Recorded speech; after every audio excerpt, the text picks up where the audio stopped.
Welcome back, viewers. This is Chungu cha Jamii. Today we are talking about career path. On the show, I have the world best teacher talking to us about career path, how she guides the student at her institution, what she gets to learn, what she gets to impact out of the students.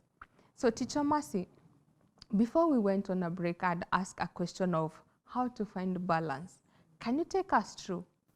Wow, I think that's so difficult to answer because this career, the professional growth we are talking about, that path has really affected us. So currently, I'm a teacher. I teach. I'm a principal there at Mahanaim. I'm a mother. I'm a wife. I'm also doing my academics, PhD. I'm completing. So you can see all those things are looking at one person. In one at person. least, yes, because I am still thinking of becoming that doctor I want to become. True. So you can see I have Monday to Sunday to do all that work. On Sunday, I have to go to church. So which day do I have with my kids? It's so difficult. So what I've come up with, initially, I could not even get time to do their homework together or sit together and do homework. And I could also not get time to be with them. Most of the times I would go home and they are asleep because I finish school, I go to study like that. I could not get time. So what I've realized is that I need to create more time with the kids. So I try to leave work early. When I get home, I should ensure that as they eat, I'm together with them because they are small. They are 5 years old. They are a boy and a girl, twins. So I ensure that as they eat, I'm together with them. I ensure we do homework together. And then I create some time to play. Because I realize the dad is so much into play with them. And most of the times when we are together, they always call daddy, not mommy.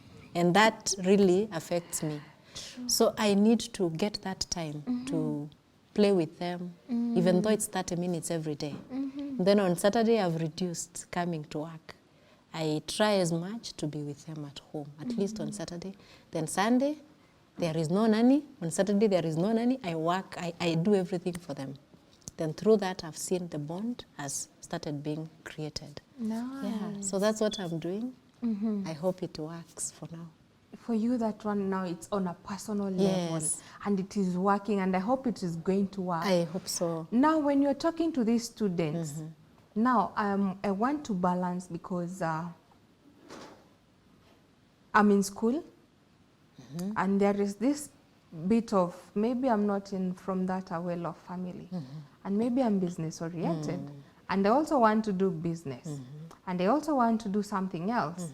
How do I balance? There are so many options nowadays. I think everything now is becoming easier and easier because you don't need to physically come to school. Now you can access classes online. You can do what we call the virtual classes. You can also do the distance learning. So there are so many ways you can do and balance so that at night you're studying. During the day you're working to support your family. Then during the night, you can access the materials either through online or virtually or through the distance learning ways. So there are many ways you can progress and get your career done. Yes. Nice. Now we are building this career. Maybe let's take a scenario. I'm through with my learning course. Now I'm heading out for employment.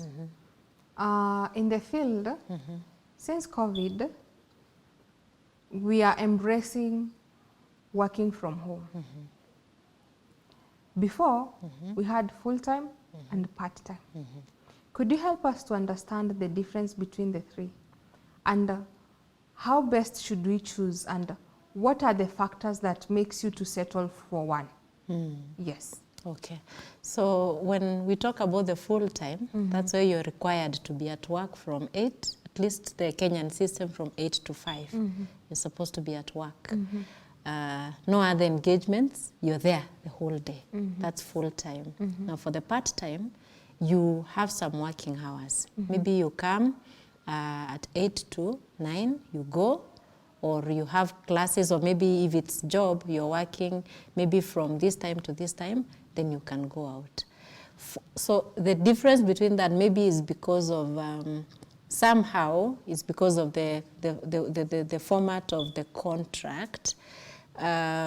In the education sector, for example, there are those professionals like a doctor. If I need a doctor to teach at Mahanaim, then I cannot have him engaged full time because he has an hospital to do. So because I need his expertise, then we can agree on the time he's available, then they can come for work at that particular time. So that is best for someone who is maybe doing multiple jobs at the same time, or someone who wants to do now the parenting in the right way. If I want to be a mother who will always be available, then I can follow the part-time option. Now this on the last one, this one which was brought because of COVID, would be the best maybe for those people who are not physically needed at work. But for me, I feel maybe in the field I'm inclined towards, it is not one of the best option for an education sector, because they physically need you, they need you to have time with them, and sometimes you cannot see what they're doing when you're at home and you're teaching them. They could be cheeky in class and so on. So for me, I feel for the education sector, which I know more about, it's not the best option for us, yes. So another question I want to ask, when you're planning about future, what do you advise students to work on for them to have a brighter future? I will not say you need to work on your grades, because I think for me, I feel that is not, yes, you need to work hard, but there is more to that than the grade. There is your personality. I think you need to work on your personality, you need to work on your strengths, and you need to build your future around your strengths or what you love. Like I said, passion.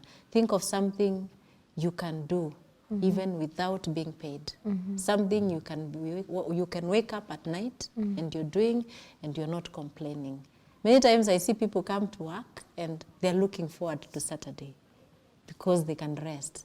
I am thinking of you, or I usually tell my people or the students as they choose careers, choose a career that you can even work on Saturday and you are happy. You look forward to Saturday to do that thing.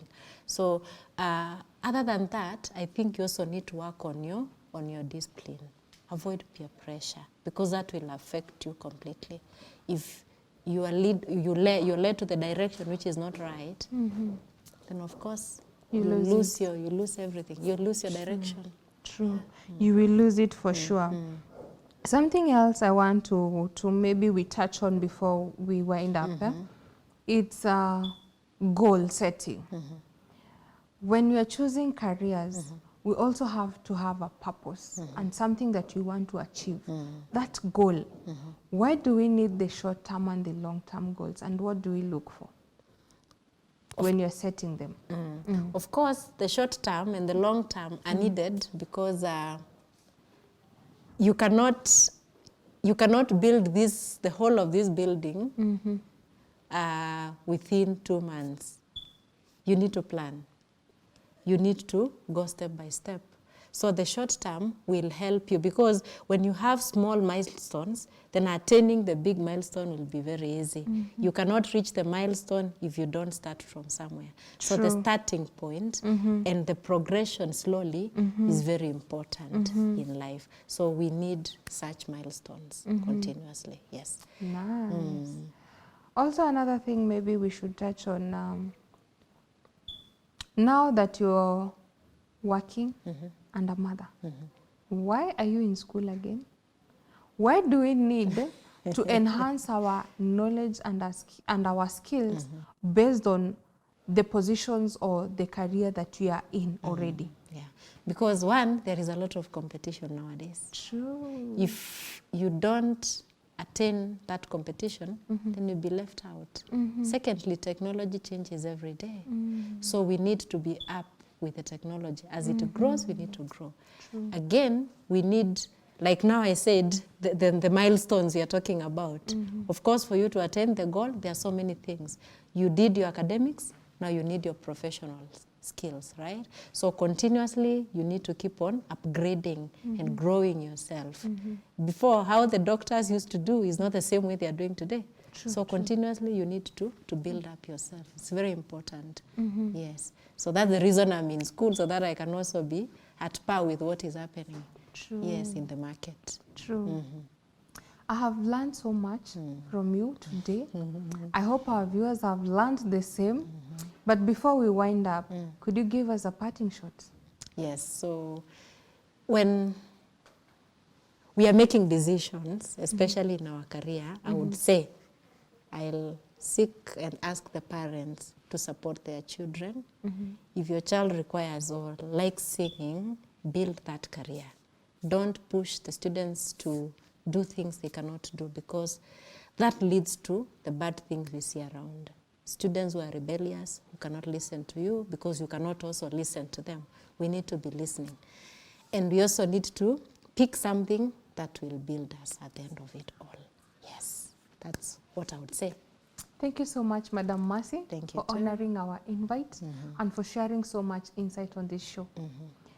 Viewers, I hope you've learned as much as I have from our world-best teacher, from our world-best school, Madam Mercy.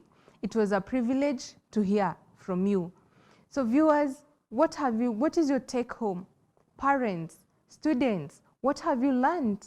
For me, I have learned that I should not push my child to do something that they are not good at. I should see the potential, push the potential, but not force them to do something they are not able to deliver. So that by the end of the day, we don't see a society of rebellious children, but rather a society of responsible children. With our generation, we want to build a responsible generation. I will take initiative on that at a personal level and also work on it. Continue sending in your comments, your question. Let's have this conversation offline. Our social media handles are GBS TV Africa. Our SMS line is 21144. I was your host, Eunice Mugo. Thank you for staying tuned. Till next time. Bye-bye.